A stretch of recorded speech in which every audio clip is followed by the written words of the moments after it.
The scent of lavender and pine sol always meant trouble. Mother Dearest was stress cleaning again, probably reorganizing my cabinets or rearranging Emma's toys for the 100th time. I should have known something was wrong when I pulled into the driveway and caught that familiar chemical smell wafting through the open windows. I'm Julia, and until today, I thought I had mastered the art of living with my mother-in-law, Martha. 6 months of practiced smiles, carefully chosen words, and strategic retreats to maintain peace in my own home. But sometimes peace comes at too high a price. "Mommy!" Emma crashed into my legs the moment I stepped through the door, her dark curls wild and untamed. "Grandma Martha says we're having pizza for dinner. Does she now?"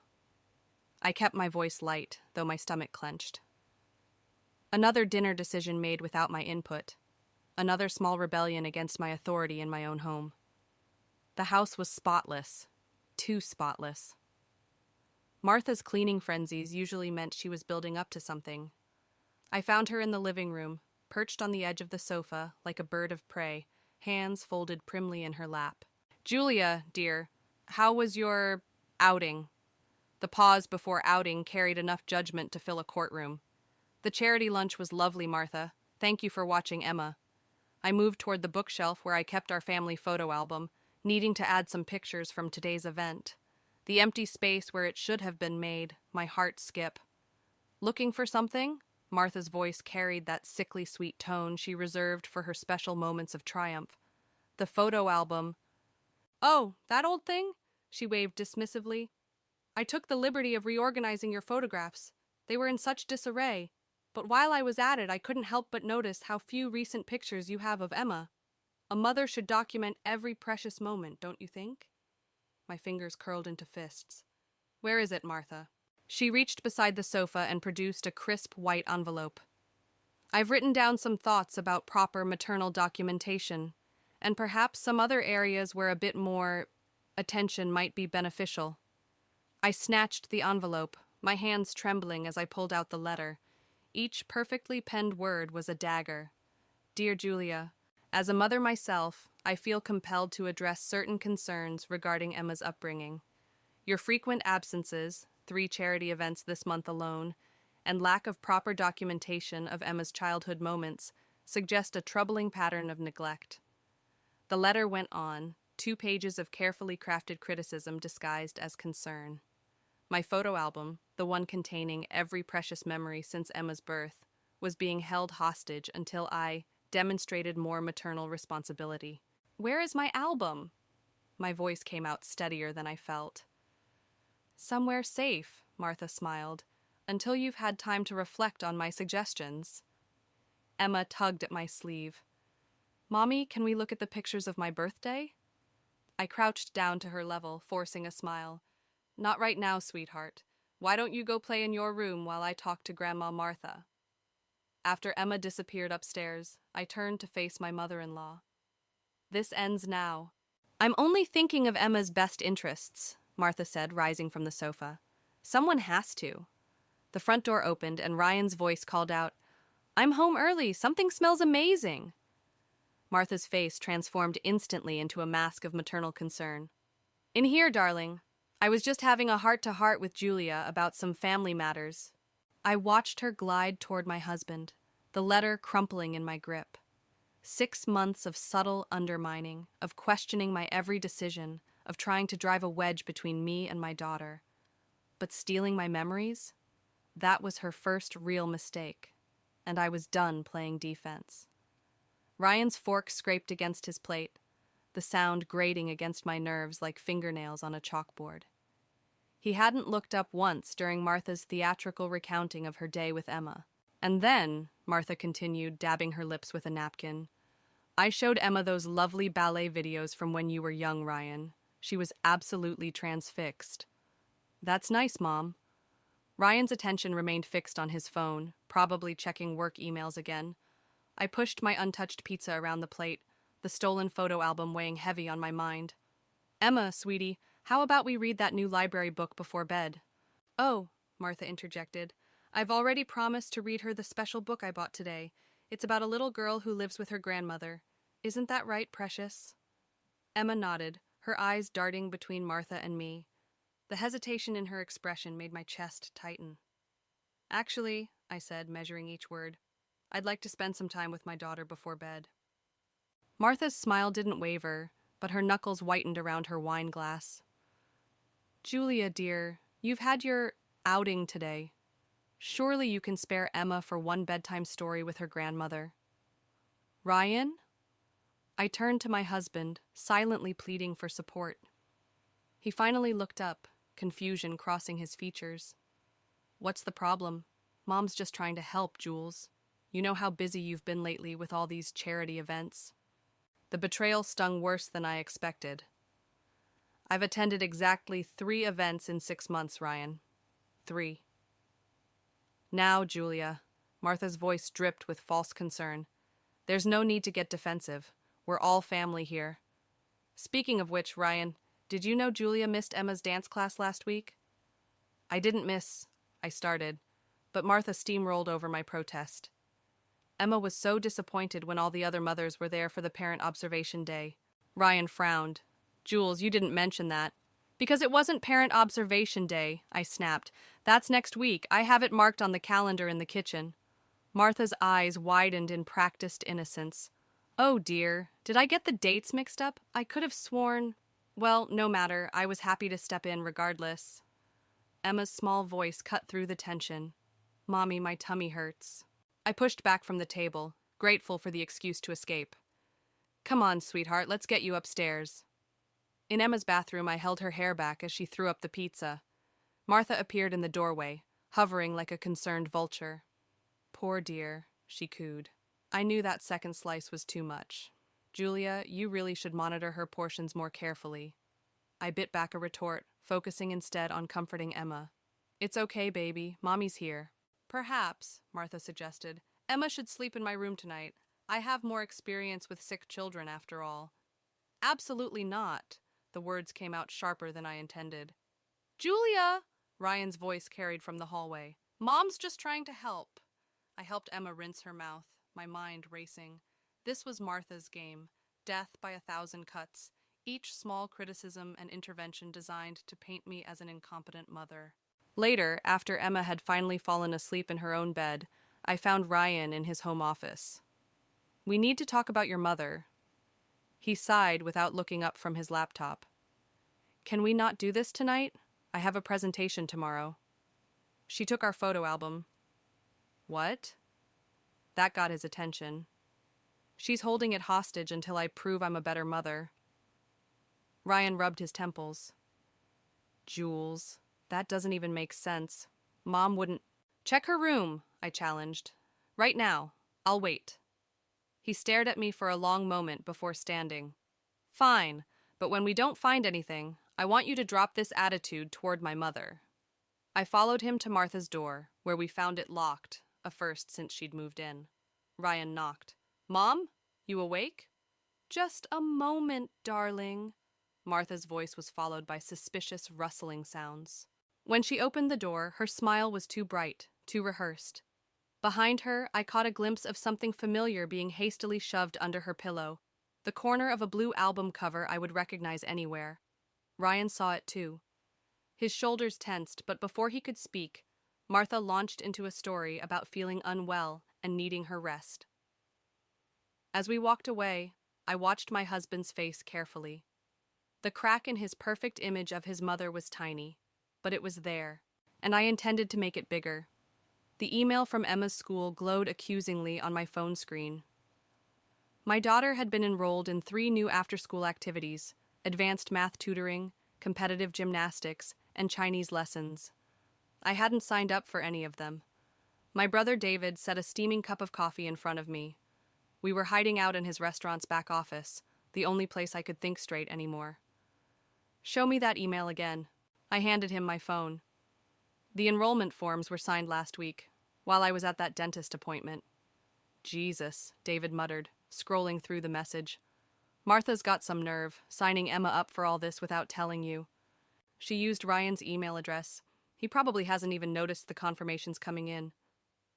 I wrapped my hands around the coffee mug, trying to stop them from shaking. You should see Emma, David. She's exhausted, 6 years old and scheduled down to the minute. Have you told Ryan? He's barely home. When he is, Martha's always there, hovering, controlling the narrative. The coffee burned my tongue, but I welcomed the pain. This morning, she told him I forgot to pack Emma's lunch. I didn't forget. She hid the lunch I made and packed her own. A knock at the office door made me jump. One of David's waitresses poked her head in. Sorry to interrupt, but there's a call for Julia. Says it's about Emma. My heart stopped. I grabbed the phone from David's desk. Hello? Mrs. Harrison? This is Nurse Chen from Riverside Elementary. Emma's feeling unwell. She got dizzy during her lunch break and... Dizzy? Is she okay? She's resting now. Your mother-in-law is already here to pick her up. No! The word exploded from me. Do not release my daughter to anyone but me. I'm on my way. I found them in the nurse's office. Martha perched on the edge of Emma's cot, stroking her hair. My daughter's face was pale, dark circles under her eyes that no 6-year-old should have. Julia, Martha's voice dripped concern. You didn't need to leave your... Whatever you were doing, I had everything under control. Emma, baby, how are you feeling? I knelt beside the cot, opposite Martha. Tired, Mommy. My head hurts. Of course she's tired, Martha said. Children need structure, discipline. These new programs will help build her character. Programs you signed her up for without my knowledge or consent. Martha's eyes narrowed. Ryan agreed. Ryan doesn't know, does he? You forged the signatures, used his email, just like you've been going through my phone, deleting messages from the school. I don't know what you're talking about. But her hand tightened on Emma's shoulder, making my daughter wince. Let go of her. Julia, you're being hysterical. This is exactly why I said, let go of my daughter. Nurse Chen appeared in the doorway, sensing the tension. Is everything all right? No, I said, pulling out my phone. It's not. I'm calling my husband. Martha's composure cracked. He's in an important meeting. About his daughter being in the nurse's office? About you forging his signature? Let's see what he thinks is important. I dialed, holding Martha's gaze. 1 ring, 2, 3. Jules, I'm kind of in the middle of something. Emma's in the nurse's office. She collapsed from exhaustion because your mother enrolled her in 3 extra programs without our permission. She forged your signature, Ryan, used your email. Check your deleted folders. You'll find the confirmations she tried to hide. Silence. Then, Mom did what? Martha was already gathering her things, backing toward the door. Ryan, darling, I can explain. But Ryan's voice had changed, hardened. Don't move, Mom. Jules, take Emma home. I'm leaving work now. I lifted Emma into my arms, her small body too light, too fragile. Martha blocked the doorway. This isn't over, she whispered, low enough that only I could hear. You have no idea what you're doing. No, Martha, I replied, feeling Emma's arms tighten around my neck. For the first time, I know exactly what I'm doing. As I carried Emma to the car, I felt something shift inside me. This wasn't just about the photo album anymore. This was war, and Martha had just lost her first major battle, but the look in her eyes told me she wasn't done fighting, not by a long shot. The box appeared on our doorstep 3 days after the school incident. No return address, just Emma's name in Martha's perfect cursive. Inside lay my wedding dress, carefully cut into precise, methodical strips. I stood in the kitchen, holding the mutilated silk when Ryan came home early. His face darkened at the sight. Mom's gone too far. He ran his fingers through his hair. I'll talk to her. Like you talked to her about the forged signatures? The words came out sharper than intended. She apologized, you accepted, and nothing changed. What do you want me to do, Jules? Throw her out? The front door opened before I could respond. Martha's voice carried from the hallway, accompanied by Emma's excited chatter. And then we can show Daddy your wonderful news. Ryan frowned. What news? Martha swept in, brandishing a piece of paper. Emma's been accepted into St. Catherine's Academy. Isn't it wonderful? My stomach dropped. St. Catherine's was 2 hours away. It's a boarding school, Martha continued, beaming. The same one Ryan attended. I took the liberty of submitting an application months ago, and they've offered her a full scholarship. Ryan took the acceptance letter, his expression unreadable. Mom, we never discussed. Of course, I knew Julia might object, Martha cut in, given her attachment issues. But Emma deserves the best education possible. Don't you agree? Emma tugged at my sleeve. Grandma says they have horses, Mommy.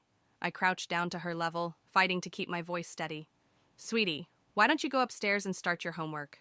We need to talk about this as adults. Once Emma was gone, I turned to Martha. You had no right. I had every right. Martha's mask slipped, revealing something cold beneath. As a grandmother, as a former educator, as someone who wants more for Emma than this. She gestured dismissively at our home. Ryan, I said quietly, your mother just tried to send our daughter to boarding school without consulting us. Are you going to say anything? He stood there, still holding the acceptance letter, looking lost. It is a good school, Jules. Something inside me shattered. I need some air. I grabbed my keys, the shredded wedding dress still clutched in my other hand. Julia, don't be dramatic, Martha called after me. This is exactly why Emma needs proper guidance. I slammed the door on her words. 20 minutes later, I sat in David's office again, spreading the strips of my wedding dress across his desk. She's trying to take Emma. My voice sounded strange, distant. And Ryan, he's actually considering it. David examined one of the silk strips. This is a threat, Julia. She's showing you what she can do to your marriage, your family. I know. I picked up a piece of the dress, remembering how proud Martha had been at the wedding, all smiles and tears. She's been playing the long game. Every criticism, every helpful suggestion, every time she undermined my decisions, it was all leading to this. What are you going to do? Before I could answer, my phone buzzed, a text from Ryan. Come home, please, we need to talk. Another buzz, this time from an unknown number. I opened it and felt my blood freeze. Photos of me, taken without my knowledge over the past week, at David's restaurant, running errands, meeting my friend Sarah for coffee. The final image showed me embracing David outside his restaurant, the angle making our innocent hug appear intimate. A message followed. What would Ryan think about his wife's afternoon activities? Perhaps Emma really would be better off at boarding school. David read the messages over my shoulder and swore. That's it. We're going to the police. No. I stood up, something hardening inside me. Martha wants to play games? Fine. But she forgot something important. What's that? I gathered the strips of my wedding dress, each piece a reminder of Martha's escalating war against me. I'm not just fighting for my marriage anymore. I'm fighting for my daughter, and unlike Martha, I don't need to play dirty to win. Julia. I'm going home, I said, my voice steady for the first time in days. It's time to show Ryan exactly who his mother really is. The antique vase shattered against the hardwood floor, its pieces scattering like broken promises. I stood frozen in the hallway, watching Martha's performance begin. Emma! Her voice carried upstairs. Come down here this instant! I'd been heading to the kitchen when I'd overheard her whispered phone conversation. Of course I have a plan. When Julia confronts me about the photos, I'll make sure Emma takes the blame for something valuable. Then we'll see who's the responsible parent. The sound of Emma's footsteps pulled me back to the present. My daughter appeared at the top of the stairs, still in her pajamas. What happened? Emma's voice trembled. Martha's face twisted into a mask of stern disappointment. Did you knock over great-grandmother's vase while running in the house? The one I specifically told you to be careful around? I didn't. Emma was in her room, I said, stepping forward. I've been standing here the whole time. Martha's eyes narrowed. Julia, please. I saw her running past just moments ago. That's interesting. I pulled out my phone, showing the video I'd started recording the moment I heard her plan. Because I saw something very different. The color drained from Martha's face. You were spying on me? Mom, what's going on? Ryan appeared from his home office, drawn by the commotion. Martha's tears appeared on cue. Oh, Ryan, I was just trying to teach Emma about responsibility. And Julia? She's trying to turn everyone against me. By breaking your own vase, I played the video. Martha's voice filled the hallway. When Julia confronts me about the photos. What photos? Ryan asked. Martha lunged for my phone. I stepped back, letting her momentum carry her forward. She stumbled, catching herself against the wall. The ones she took of me without my consent. I pulled up the threatening messages. The ones she used to suggest I was having an affair with my own brother. Ryan took my phone, scrolling through the messages. His jaw tightened. Mom? She's twisting everything. Martha's voice rose hysterically. I was protecting you, protecting Emma. Julia's been sneaking around, meeting that brother of hers in secret. For coffee, I cut in. At his restaurant, in public. Because my own home hasn't felt safe since you moved in. Emma's small voice broke through the tension. Grandma broke the vase. I saw her from upstairs. Martha spun toward Emma. Darling, you're confused. You know how your mother fills your head with... Don't! Ryan's voice was ice. Don't you dare try to manipulate my daughter. Ryan, sweetheart. The boarding school application? He advanced toward his mother. The deleted emails, the forged signatures, and now this? Martha's facade cracked. Everything I did for this family. Julia's not good enough for you, can't you see that? She's turning Emma soft, making her weak. The only weakness I see, Ryan said quietly, is your grip on reality. I gathered Emma into my arms, feeling her tremble. Go pack a bag, sweetheart. We're going to spend a few days at Uncle David's. No one is going anywhere, Martha blocked the stairs. This is my family. I won't let you destroy it. Your family? Ryan's laugh was hollow. You've been destroying it piece by piece since you moved in.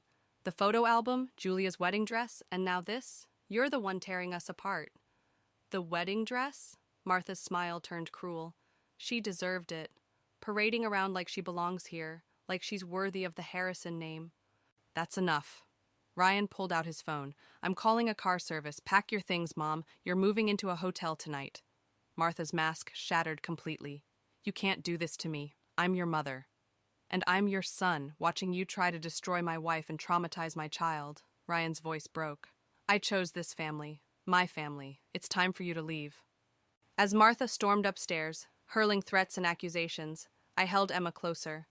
The broken vase glittered around us like the remnants of Martha's control, finally shattered beyond repair. But in the fragments, I saw something else. The reflection of my family, stronger in their brokenness, ready to rebuild without Martha's poisonous influence. The war wasn't over. Martha's retreat would only make her more dangerous. But for the first time, we were fighting together. The hotel lobby gleamed with polished marble and false promises. Martha sat across from us, perfectly composed in her designer suit, while a team of lawyers arranged papers on the mahogany table between us.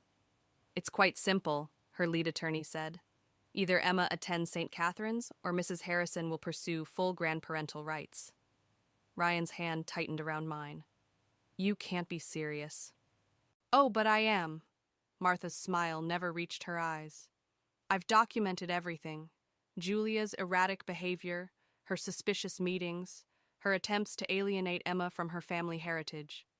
By family heritage, you mean you, I said. Martha's lawyer slid forward a thick folder. We have witness statements from Emma's teachers about Julia's frequent absences from school events, documentation of emotional manipulation, evidence of an inappropriate relationship with her brother. Those pictures were taken out of context, Ryan snapped. You orchestrated all of this. Did I? Martha leaned forward. Or did I simply observe a mother who's clearly unfit? The courts tend to favor stability, tradition, a prestigious boarding school education versus, what exactly? Afternoon cartoons and takeout dinners? I stared at the legal documents, my vision blurring. Months of Martha's careful groundwork spread before us, altered dates on photographs, carefully edited text messages, statements from concerned neighbors she'd cultivated. You've been planning this since you moved in, I whispered. I've been protecting my granddaughter. Martha's mask slipped, revealing something desperate underneath. Ryan, darling, surely you see that Emma deserves better, the same opportunities you had? I was miserable at boarding school, Ryan said quietly. You were challenged, shaped into success. Martha's voice hardened. Julia's making Emma soft, dependent. Just look at how the child clings to her. Because I'm her mother. For now. Martha nodded to her lawyer, who produced another document. We are prepared to be generous. Joint custody, with Emma attending St. Catherine's. Or we can make this very public, very messy. Your choice. Ryan started to speak, but his phone buzzed. He checked it, his face draining of color. What is it? I asked. He turned the phone toward me. On the screen, a news article showed David's restaurant, emergency vehicles crowding the street. The headline read, "Local restaurant shut down, health code violations." Tragic timing, Martha said softly. One might question the judgment of someone who associates with such questionable business practices. My brother's livelihood, destroyed in minutes, because of me, because he tried to help. You're destroying everyone I love, I said. No, Julia. You did that yourself by trying to come between me and my family. Martha stood, smoothing her jacket. You have 24 hours to decide Emma's future at St. Catherine's or a very public custody battle that will expose every flaw, every mistake, every secret you've tried to hide. She paused at the door. Oh, and Julia? I found your photo album. The memories you tried so desperately to preserve, they're gone now, just like everything else will be, unless you make the right choice. After she left, Ryan and I sat in silence, the weight of her ultimatum crushing us. We could fight, he said finally, and risk losing Emma completely? I pulled out my phone, showing him the latest text from David. Health inspectors came out of nowhere. Everything's gone, Jules. Everything. Julia, no. I stood up, my decision crystallizing like ice in my veins. I won't let her destroy anyone else I love. What are you saying? I picked up the boarding school acceptance papers, my hands steady despite the trembling in my heart. I'm saying we send Emma to St. Catherine's, and then... Then what? I thought of my shredded wedding dress, my burned photos, my brother's ruined business. Then I stopped playing by Martha's rules. She wants to teach Emma about family heritage? Fine. Let's show her what happens when you declare war on the wrong family. Ryan stared at me, seeing something new in my eyes, something that made him lean back slightly. Good. Because the woman who walked into this hotel was dead now, killed by Martha's final power play. And the one walking out? She had nothing left to lose. St. Catherine's Academy loomed before us, all Gothic spires and ivy-covered walls. Martha stood at the top of the stone steps, waiting to welcome her victory. Behind her, a photographer from the local paper adjusted his camera. Right on schedule, Martha called out. Emma, darling, come to grandmother. I kept hold of Emma's hand, Ryan flanking our other side. The manila envelope in my bag felt heavy with purpose. Julia, Martha's smile tightened. You're not planning to make a scene, are you? Think of the headlines. Oh, I am.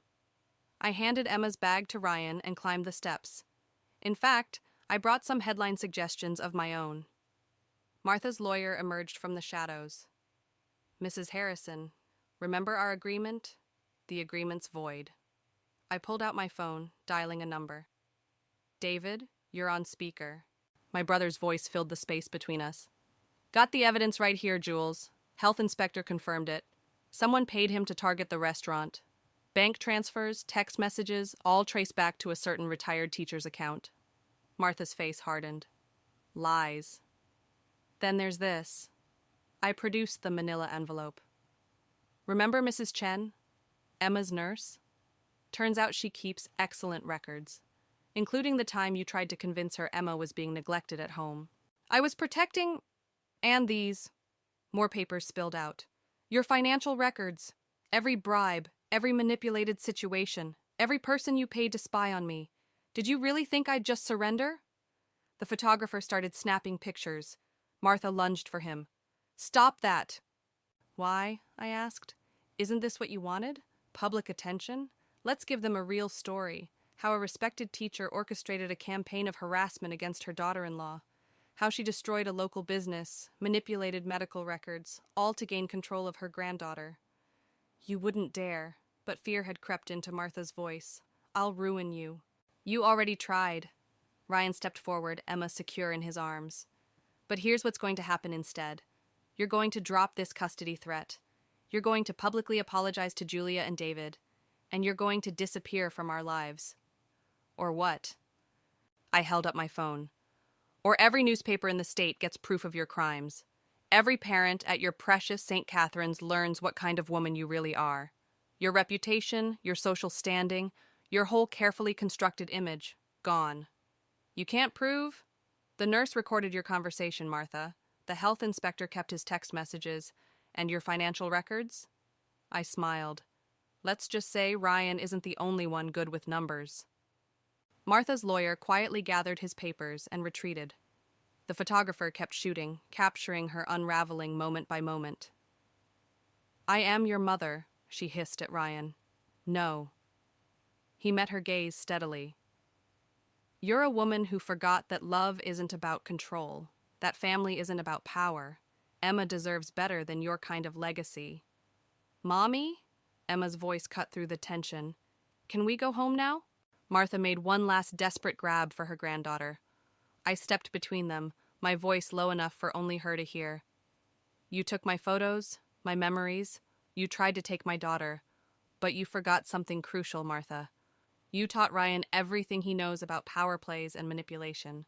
And I learned from watching you, too. This isn't over, she whispered. Actually, it is. I turned to the photographer. I believe you have enough for your story. Respected teacher's attempted kidnapping scheme exposed should make quite a headline. Martha's face crumpled as she finally recognized her defeat.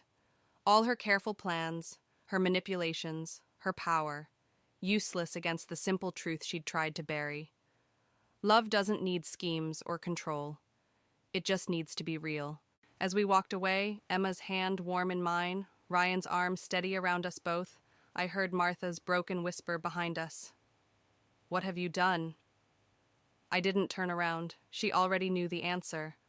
I'd done exactly what she taught me to do. Protect my family at any cost. The difference was, I'd won by telling the truth, not by burying it. And that would haunt her more than any revenge I could have planned. The small box arrived on a Tuesday, addressed to Emma in Martha's unmistakable handwriting. I turned it over in my hands, feeling its negligible weight, while Ryan watched from across the kitchen table. We could throw it away, he offered. I shook my head. She deserves to choose. Emma sat cross-legged on the floor, surrounded by the art supplies from her 7th birthday party last week. She barely glanced at the package. Is it from Grandma Martha? Yes, sweetheart. She returned to her drawing. I don't want it. Ryan and I exchanged looks. In the 3 months since St. Catherine's, Martha's carefully constructed world had crumbled. The newspaper story had exposed everything: the bribes, the manipulation, the orchestrated campaign against our family. She'd retreated to a small apartment across town, her social circle evaporating as quickly as her reputation. Maybe we should see what it is, I suggested, though part of me wanted to burn it unopened. Emma shrugged, so I carefully unwrapped the package. Inside lay my missing photo album, its blue cover faded but intact. A note rested on top. I kept them safe. With trembling fingers, I opened the album. Every photo was there, perfectly preserved. Emma's birth, her first steps, family vacations and quiet moments at home. Martha hadn't destroyed them after all. Look, Emma. I knelt beside her. These are all our memories. She finally looked up, her small fingers tracing a photo of herself as a toddler. Why did Grandma Martha take them? Sometimes, Ryan said, joining us on the floor, people do wrong things because they're afraid of losing what they love. Did she love us wrong? Yes, I answered, surprising myself with the gentleness in my voice. But that doesn't mean we have to love wrong in return. Emma considered this, then reached for her art supplies. She selected a recent photo from her birthday party, one showing her blowing out candles while Ryan and I watched, David capturing the moment on his new camera. Carefully, she pasted it into the album's final empty page. There, she declared. Now it's finished properly. The doorbell rang. Through the window, I saw David's car in the driveway. He'd been coming over more often since reopening his restaurant, bringing food and stories and the kind of laughter we'd almost forgotten how to share. Uncle David! Emma ran to greet him. I started to close the album, but Ryan caught my hand. We could send her a copy, he said quietly, of Emma's birthday photo. Why? Because you won. He squeezed my fingers. You protected our family without becoming what she feared you were. Maybe that's worth acknowledging. I thought about Martha, alone in her apartment, surrounded by the consequences of her choices. Would you have sent her away if I hadn't gathered the evidence? I don't know. His honesty was like a balm. But I'm grateful you showed me the truth, even when it hurt. David appeared in the doorway, Emma on his hip. Who's ready for my new pasta recipe, and why does my favorite niece have glitter in her hair? I'm your only niece, Emma giggled. As they headed to the kitchen, I picked up the photo album, weighing its history in my hands. The last page caught my eye, Emma's birthday photo, but something else too. She'd drawn around it, creating a frame of hearts and stars. And at the bottom, in her careful first-grade handwriting, my family. No mention of who was missing, no space left empty for what was lost, just the simple truth of who remained, who chose to love right instead of hold tight. I took a fresh envelope from Ryan's desk and slipped the birthday photo inside. On a small card, I wrote only, Emma's 7th birthday. She's happy. No accusations, no triumph, just an offered moment, a glimpse of the joy Martha had tried too hard to control. Whether she'd understand it as mercy or torment, I couldn't say. But as I sealed the envelope, I realized it didn't matter anymore. We had our memories back, but more importantly, we were making new ones, better ones. Ones where love didn't need to be earned or proved, it just needed to be given, freely and without conditions. That would be our legacy to Emma. And maybe, somewhere in her solitude, Martha would finally understand what she'd lost by trying to possess it instead.